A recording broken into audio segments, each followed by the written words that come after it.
ఒక్కడే ఇచ్చింది తప్ప 10 ఏళ్లలో చంద్రశేఖరరావు ఒక్క యూనివర్సిటీ ఆయన ఇచ్చిండా? మీరు ఒక్కసారి ఆలోచన చేయండి. రేపైనా మీ ఆదిలాబాద్కు యూనివర్సిటీ రావాలంటే పట్టభద్రుల నుంచి చదువుకున్న నరేందర్ రెడ్డి ఎమ్మెల్సీగా అయితే మీ తరఫున ప్రతినిధిగా ఉంటాడు, ప్రభుత్వంతో మాట్లాడతాడు. ఆదిలాబాద్కు కావలసిన యూనివర్సిటీని సాధించే ప్రయత్నము నరేందర్ రెడ్డి చేస్తాడు. మీ తరఫున పన్నులు సాధించే నరేందర్ రెడ్డికి మీరు ఓటు వేయాల్సిన అవసరం ఉన్నది.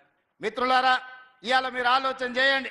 ఇవాళ మన సమస్యల్ని తెలిసిన వాడు, మన సమస్యల్ని ప్రస్తావించిన వాడు, మన సమస్యల్ని ప్రభుత్వం దృష్టికి తీసుకెళ్లిన వాడే మన ప్రతినిధి అయితే మన సమస్యలు పరిష్కారం అవుతాయి. ఈ విధంగా ఈరోజు ఏ విషయంలో అయినా ప్రభుత్వం 2023 డిసెంబర్ 7 నాడు వచ్చింది. మేము వచ్చిన కొద్ది రోజులకే పార్లమెంట్ ఎన్నికలు వచ్చి ఎన్నికల కోడ్ వచ్చింది. 6 నెలలు పరిపాలన మా చేతిలో లేదు, ఎన్నికల కమిషనరే పరిపాలన చేసింది.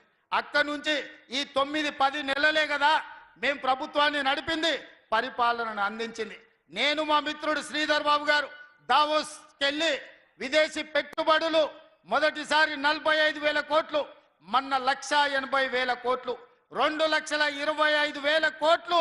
ఈ రోజు సంవత్సరం తిరిగే లోపల భారతదేశానికి విదేశీ పెట్టుబడులను తీసుకొచ్చి వేలాది ఉద్యోగాలు, లక్షలాది చదువుకున్న నిరుద్యోగులకు ఉద్యోగాలు ఇప్పించడానికి ఇవాళ పెట్టుబడులు తీసుకొచ్చినాం. ఇవాళనే అమెరికన్ కంపెనీ అమ్జన్ అనే బయో ఈరోజు మనం సంస్థను ఈరోజు ప్రారంభించుకున్నాం. వేలాది కోట్ల రూపాయలు పెట్టుబడులు పెట్టడమే కాదు, వేలాది ఉద్యోగాలు ఇచ్చే అమెరికన్ కంపెనీ అమెరికా పర్యటనలో నేను శ్రీధర్ బాబు గారు ఒప్పించి ఇవాళ తెలంగాణ రాష్ట్రానికి తీసుకొచ్చినాం. ఇట్లాంటి సంస్థల్ని తీసుకురావాలి అని అంటే ఈ సంస్థలు పెట్టుబడి పెడితే ఇది ప్రత్యక్షంగా మన పట్టభద్రులకు ఉద్యోగాలు వచ్చే అవకాశం ఉంటుంది. ఇవన్నీ పనులు మేము చెయ్యాలి, ముందుకు వెళ్ళాలి అని అంటే మీ ఆశీర్వాదం ఉండాలి. ఇవాళ మీరు ఆశీర్వదిస్తే ఈ రాష్ట్రాన్ని అద్భుతం చేసి ప్రపంచంతోనే పోటీ పడే రాష్ట్రంగా మనం తీర్చిదిద్దొచ్చు. అదేవిధంగా ఇవాళ నేను రైతులను అడుగుతున్నా, 25,50,000 మంది రైతులకు రైతు రుణమాఫీ కింద 21,000 కోట్ల రూపాయలు వాళ్ళ ఖాతాల్లో 2 లక్షల వరకు ఉన్న రుణాన్ని మాఫీ చేసిన ప్రభుత్వం మాది. నేను ఈ వేదిక మీద నుంచి విజ్ఞప్తి చేస్తున్న రైతుల కుటుంబాలకు, రైతాంగానికి, మీరు కానీ మీ పిల్లలు కానీ పట్టభద్రులైతే మీకు రైతు రుణమాఫీ జరిగిందని మీరు నమ్మితే మీ గుండెల మీద చేసుకొని ఆత్మవిశ్వాసంతో ఆలోచన చేసి ఇవాళ మేము రుణమాఫీ మీకు చేసి ఉంటే కాంగ్రెస్ పార్టీకి ఓటేయండి. మీకు రుణమాఫీ జరిగిందనంటే 10 ఏళ్లలో చంద్రశేఖరరావు, నరేంద్ర మోడీ చెయ్యని పని ఈనాడు కాంగ్రెస్ ప్రభుత్వం చేసింది. రుణమాఫీ జరిగిన కుటుంబాలన్నీ కూడా నరేందర్ రెడ్డికి ఓటేయాల్సిందిగా నేను విజ్ఞప్తి చేస్తున్నా. ఇదే కాదు, ఒడ్లు ఆనాడు చంద్రశేఖరరావు గారు అన్నారు ఒరేసుకుంటే ఉరేసుకున్నానట్టే అని. కానీ నేను వచ్చిన తర్వాత నేను చెప్పిన వరి వేసుకోండి, సన్న ఒట్లు పండించిన వాళ్ళకు 500 రూపాయల బోనస్ ఇచ్చే బాధ్యత నాది, గిట్టుబాటు ధరతో పాటు 500 రూపాయల బోనస్ ఇస్తా అని చెప్పి 1,56,00,000 మెట్రిక్ టన్నుల ఒడ్లు పండిస్తే 500 రూపాయల బోనస్ రైతులకు ఇచ్చి రైతులను ఆదుకున్న ప్రభుత్వం.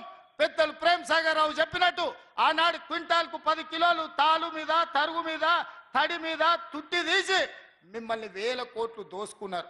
కానీ మేము వచ్చినాక 1 కిలో అయినా తాలు తరుగు మీద మీ దగ్గర తుట్టి తీసినామా? ఇవాళ అది పోను మీకు 500 రూపాయల బోనస్ ఇచ్చినాం.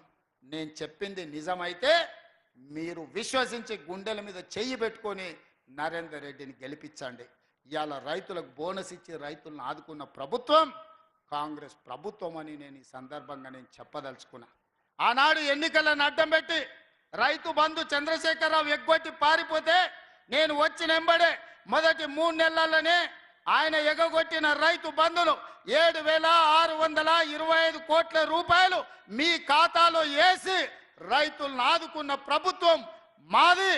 మీ ఖాతాల్లో జనవరి, ఫిబ్రవరి, మార్చిలో రైతు బంధు నగదు పడ్డది. కాంగ్రెస్ వచ్చినాకంటే ఓట్లు మాకేయండి.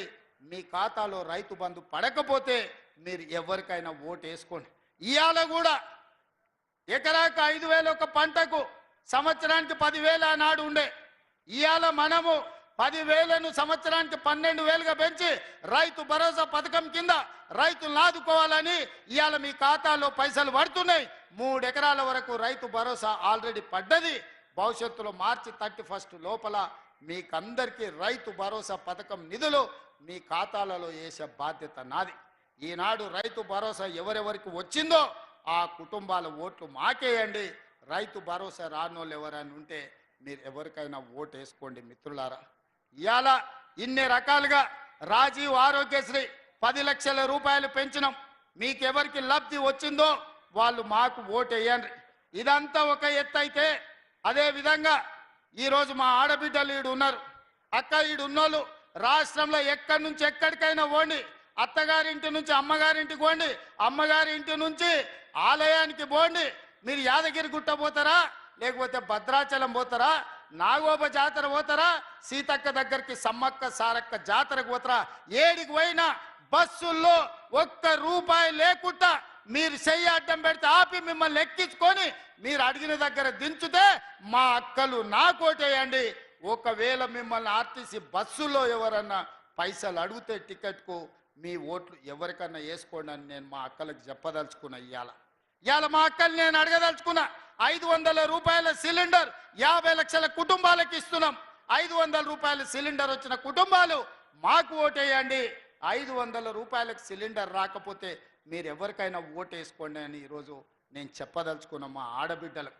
200 యూనిట్లు ఇంటికి ఉచితంగా కరెంటు, వ్యవసాయానికి 24 గంటలు ఉచిత కరెంటు ఈరోజు ఎవరెవరికి వస్తుందో వాళ్ళందరూ మాకు ఓటేయండి. వ్యవసాయానికి ఉచిత కరెంటు రాకపోయినా మీ ఇంటికి 200 యూనిట్లు ఫ్రీగా ఇవ్వకపోయినా మీరు ఎవరికైనా ఓటేసుకోండి. ఈ 2 మేము వేస్తే మీరు మా నరేందర్ రెడ్డికి ఓటేయండి అని నేను అడుగుతున్నా. ఇదే కాదు, స్వయం సహాయక సంఘాలు మా సీతకి ఇక్కడనే ఉన్నది, మా సోదరిమాన్లు ఇక్కడనే ఉన్నారు. ఎన్నడన్నా 10 ఏళ్ళల్లో చంద్రశేఖరరావు ఈ సంఘాలు ఎట్లున్నాయి, మీకేమైనా వడ్డీ వసూలు అయ్యిందా, మీరు ఎట్లున్నారని ఎప్పుడన్నా అడిగిందా? ఇవాళ సీతకు వచ్చిన తర్వాత సంఘాల గౌరవం పెరిగిందా లేదా మీరు ఒక్కసారి ఆలోచన చేయండి. ఇవాళ సంఘాల వాళ్లకు అక్కడో ఇక్కడో కాదు, ఇన్ఫోసిస్, విప్రో, హైటెక్ సిటీ పక్కన ఐటీ కంపెనీల పక్కన శిల్పారామం కానుకొని మీరు చేసిన ఉత్పత్తులు అమ్ముకోవడానికి 100 కోట్ల రూపాయల విలువ ఉండే నైట్ బజార్ను 3.5 ఎకరాల భూమిని మీకు ఇచ్చి 150 షాప్స్ మీకు అక్కడ పెట్టి మీ ఉత్పత్తులను అమ్ముకునే విధంగా ప్రపంచానికి మీ టాలెంట్ తెలిసే విధంగా నేను సీతక్క ఏర్పాటు